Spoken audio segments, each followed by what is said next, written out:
In 2.3.4, we are going to be given lines that are in different formulas and asked to compare them, figure out the relationship.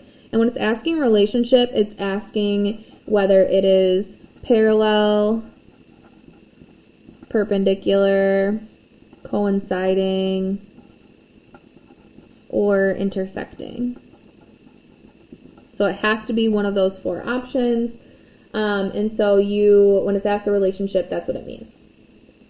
But in order to do that, we can't compare apples to oranges. Like, this looks very different than this. We need to make sure they look the same. And the best thing we can do for ourselves is make everything into y equals mx plus b.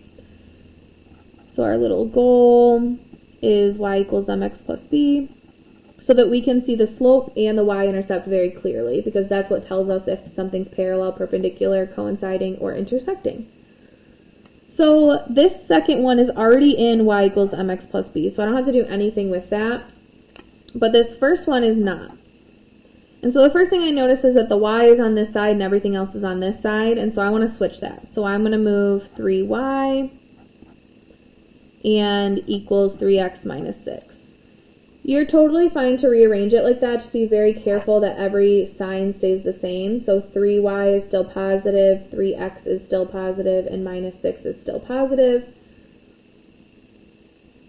But then I also notice this y is not alone, and it needs to be alone, so I need to divide by 3.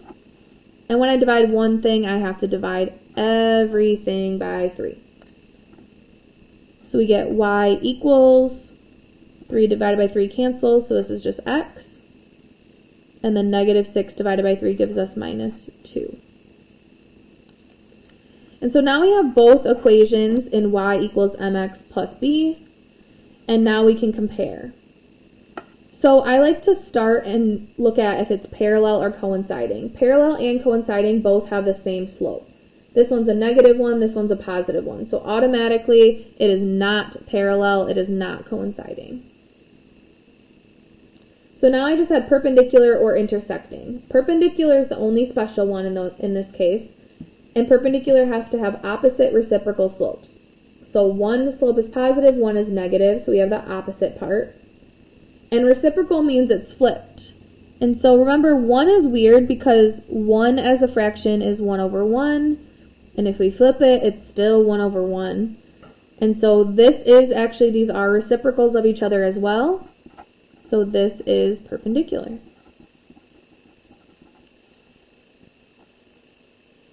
I think it's important to see one more. So if we do this one, we have the first equation is already in y equals mx plus b, but the second one isn't. And so the first thing I notice is that our x is on the wrong side. I need my x to be over here, so I'm going to add x to both sides. And I want x to come first, so I'm going to put x before 8. And then again, just like this one, I want to divide by 2, and I need to divide everything.